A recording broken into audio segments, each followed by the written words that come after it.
In tribute to the people of Belgium, Supreme Allied Commander Eisenhower comes to Brussels from the battlefront. Prime Minister Pierlot and other governmental leaders here at the Palais de la Nation welcome the chief of the Allied Forces of Liberation. Inside, the general addresses the Chamber of Representatives, symbolizing the return of government of, by, and for the people. For this inalienable right, Belgians and Americans have fought side by side twice in one generation. Honoring the heroic dead of 2 world wars, General Eisenhower brings his tribute to Belgium's unknown soldier. On this hallowed spot, the Allied leaders consecrate themselves to the eternal battle of liberty. For victory over despotism, another generation of brave men are fighting around the world.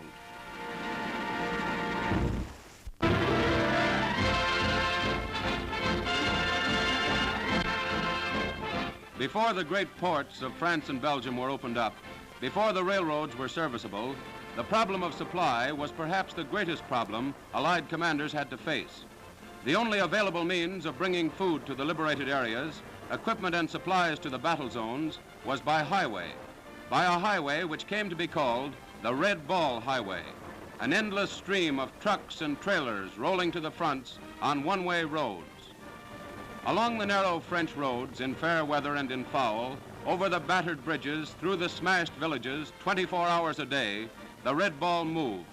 It was the Red Ball who, in the fighting in Brittany, had to break its way past enemy patrols to get gasoline up to the forward troops.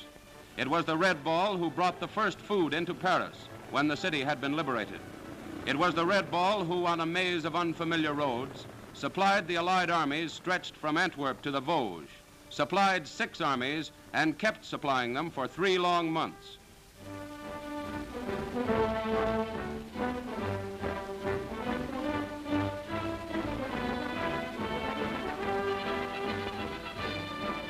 Pauses on the long road didn't come often, and when they came, they didn't last for more than a few minutes. And there was more than driving to be done. The trucks had to be kept in tip-top shape, for a faulty spark plug or battery could be as dangerous as enemy strafing for keeping supplies away from the fronts.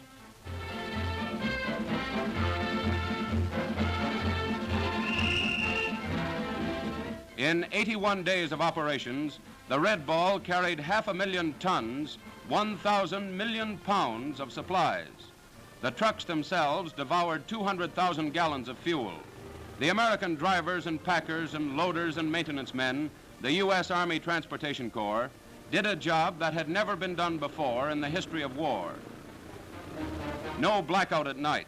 Enemy bombers held fewer dangers than did driving in the dark. Dusk and night and dawn, 60 feet intervals, eyes on the road hour after hour. 4 hours on duty, 4 hours off.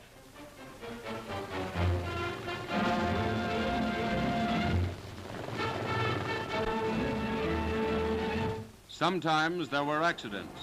In spite of every precaution, the inevitable did occur.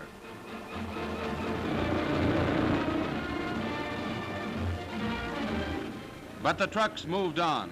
The supplies kept going forward.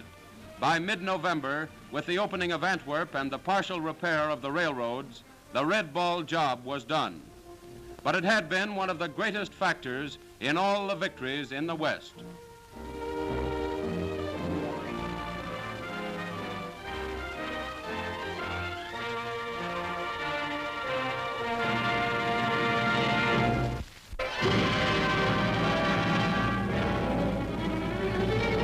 Powerful Allied attacks by air and ground are battering the Reich arsenals of the Ruhr and the Saar. For a single assault, 1,200 American heavy bombers with 1,000 fighters of the 8th and 9th Air Forces roar toward Nazi workshops supplying the Wehrmacht.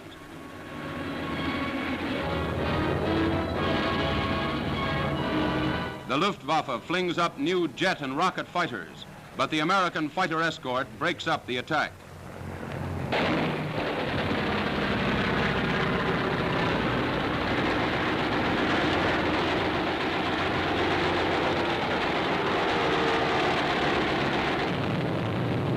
In 2 days of non-stop raids on the Reich, British and American airmen knocked down over 200 Luftwaffe planes.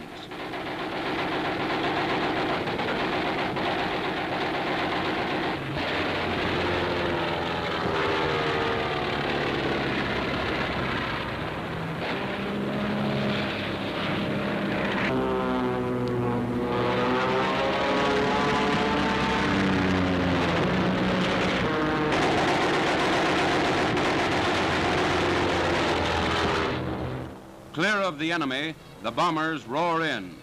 Thickening hails of bombs step the monthly record up to 56,000 tons for American air fleets hammering the Reich.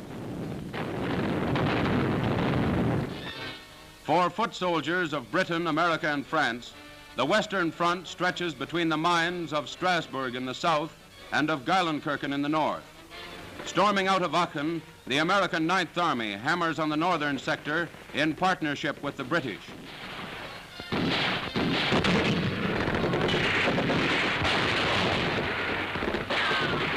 Flushing out Nazi snipers from every cranny, the troops comb the town warily for the enemy. Every street is dangerous, and thick walls hide crack marksmen gunning for American soldiers every step they advance. But the 9th Army rolls on relentlessly toward industrial Eschweiler, blasting the barricades of the German armies. Eschweiler means steel and brass to the Nazis firing from the shadows. The Allies reply.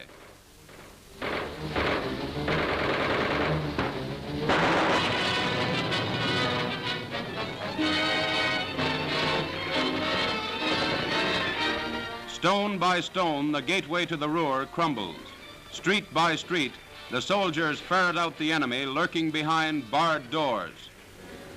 Taking 50,000 prisoners in its autumn drive, the 9th Army pounds grimly along the northern road through the Ruhr toward Berlin.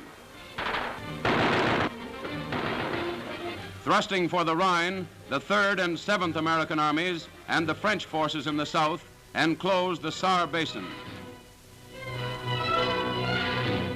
Soldiers of the 7th slog through mud in the Vosges, flanking a major German force to storm Strasbourg. Tank guns start the attack.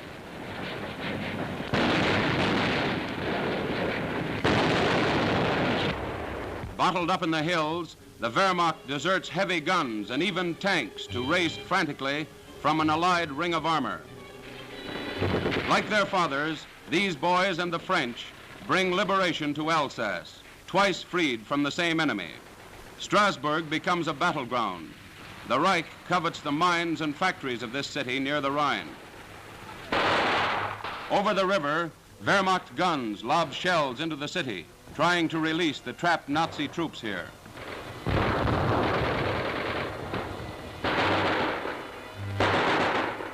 But the Americans link with the French to shut the only gap of escape.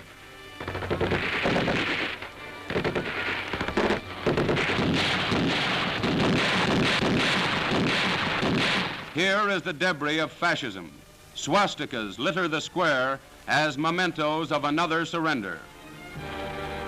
On the Western Front, Allied prisoners now total 750,000 men taken since D-Day. Another pair of Nazi generals yield to the Allies. And once again, liberty returns to another great city.